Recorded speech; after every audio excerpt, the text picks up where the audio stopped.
नमस्कार। आज मैं आपको ऐसे गायिका के बारे में बताने जा रहा हूँ जो अपने आवाज़ के माध्यम से भारत में ही नहीं बल्कि पूरे विश्व में सबका दिल मोह लिया। जी हाँ, स्वर कोकिला लता मंगेशकर जी के बारे में बता रहा हूँ। नाम गुम जाएगा, चेहरा ये बदल जाएगा, नाम गुम जाएगा, चेहरा ये बदल जाएगा, मेरी आवाज़ ही पहचाने घर याद रहे। हिंदुस्तान की सबसे बड़ी आवाज़ लता मंगेशकर का जन्म 28 सितंबर 1929 को इंदौर के मराठी परिवार में हुआ था। इनके पिता स्वर्गीय दीनानाथ मंगेशकर खुद एक जाने माने हस्ती थे। इनके बचपन का नाम हेमा था। बाद में लगभग 5-6 साल के उम्र में इनके माता पिता ने इनका नाम बदलकर लता रखा। एक दिन की बात है, इनके बाबा कहीं गए हुए थे और उनका शिष्य गलत गाना का रियाज कर रहा था।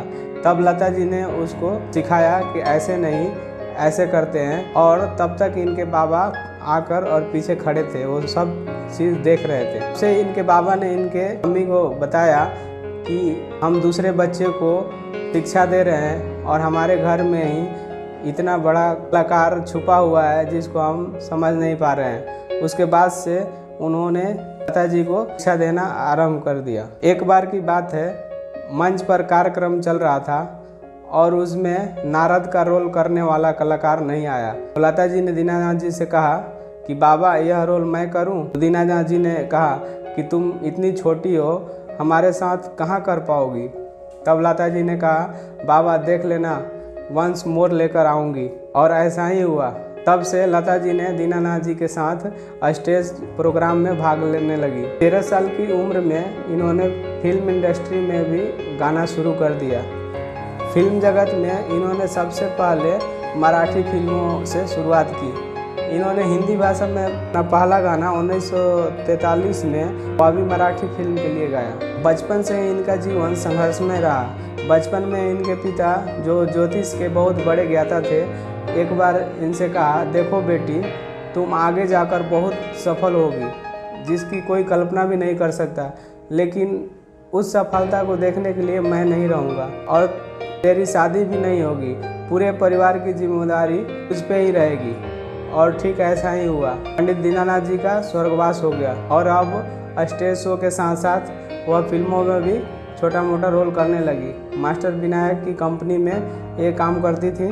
उनको एक्टिंग करने का बिल्कुल शौक नहीं था, लेकिन घर पर छोटे छोटे भाई बहनों को पालने के लिए इनको एक्टिंग करना पड़ता था। उनके गुरु गुलाब हैदर ने इस बात को गलत साबित करने के लिए और मेहनत शुरू कर दिया और उन्होंने यह कहा कि एक दिन सिर्फ इसी की आवाज़ गूंजेगी और बाकी सब आवाज़ फीकी पड़ जाएगी। और ठीक ऐसा हुआ भी।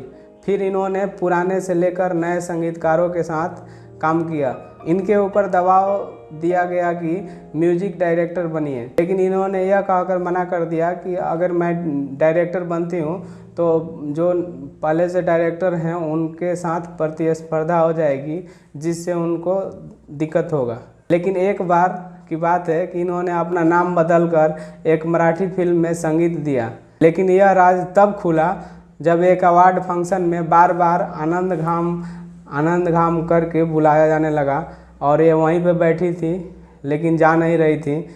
मजबूरन इनको जाना भी पड़ा। तब यह राज खुला कि आनंद घाम यहीं है। 1960 के दशक में एक बार इनका तबीयत बहुत ख़राब हो गया। तब डॉक्टर ने बोला आपको कोई धीमा जहर दे रहा है, और यह बात सही था। इनका रसोइया इनको खाने में धीमा जहर परोस रहा था, जिससे लता जी की जान भी जा सकती थी। लेकिन इनके बीमार पड़ते ही रसोइया वहां से भाग गया। अवार्डों के मामले में भी एक कीर्तिमान स्थापित कर चुकी हैं। को सभी प्रकार के अवार्डों से भी नवाजा गया है, चाहे वो पद्म भूषण हो, पद्म विभूषण हो, भारत रत्न हो या दादा साहब फाल्के पुरस्कार हो। एक समय तो ऐसा आया जब इन्होंने फिल्म फेयर अवार्ड लेने से मना कर दिया। इनका कहना था कि अब नए दौर के गायक गायिकाओं को मौका मिलना चाहिए, और तब से इन्होंने अवार्ड लेने से मना कर दिया। इन्हें फोटोग्राफी का बहुत बड़ा शौक था। इनकी शादी नहीं हुई थी, लेकिन अपने परिवार के बच्चों को, जो इनके भाई बहन के बच्चे थे, उनको अपना ही बच्चा मानती थी। लता मंगेशकर ने हर दौर, हर युग में अपने आवाज़ से सभी का दिल जीता है।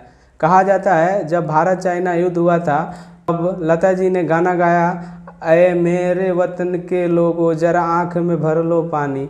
तब इस गाने को सुनकर तत्कालीन प्रधानमंत्री पंडित नेहरू जी ने रो दिया था। कहा जाता है कि ये गाने का एक लफ्ज़ सुनकर कोई भी गाना गा देती हैं। गज़लें हो, रोमांटिक गीत हो, दर्द भरा गीत हो या सपनों भरा गीत हो, हर चीज़ में इनकी आवाज़ मिली है। इन्होंने 30,000 से ऊपर गाने का रिकॉर्ड अपने नाम किया है। इनको स्वर कोकिला और सुर सम्राज्ञी के नाम से जाना जाता है। 8 जनवरी 2022 को इनको कोविड पॉजिटिव पाया गया, जिससे इनको मुंबई के ब्रीच कैंडी अस्पताल में भर्ती कराया गया, जहां इनको वेंटिलेटर पर रखा गया और इनका इलाज किया गया। कुछ समय के बाद इनके स्वास्थ्य में कुछ सुधार देखा गया, तो इनको वेंटिलेटर से हटाकर नॉर्मल ऐसे रखा गया। उस समय इनको निमोनिया भी था। फिर से एक बार इनका स्वास्थ्य बहुत ज़्यादा खराब हुआ, जिसके कारण इनको फिर से वेंटिलेटर पर रखा गया। 92 साल की उम्र में 6 फरवरी 2022 को लेजेंड सिंगर ने मुंबई के ब्रीच कैंडी अस्पताल में अंतिम सांस ली, जिससे फिल्म जगत में और इनके फैंस के बीच शोक का लहर दौड़ गया। मैं इनको श्रद्धांजलि अर्पित करता हूँ। जय हिंद।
मुंबई फिल्म इंडस्ट्री में बोला जा रहा था कि इनका आवाज़ इतना पतला है कि यह प्लेबैक सिंगर नहीं बन सकती। इनके गुरु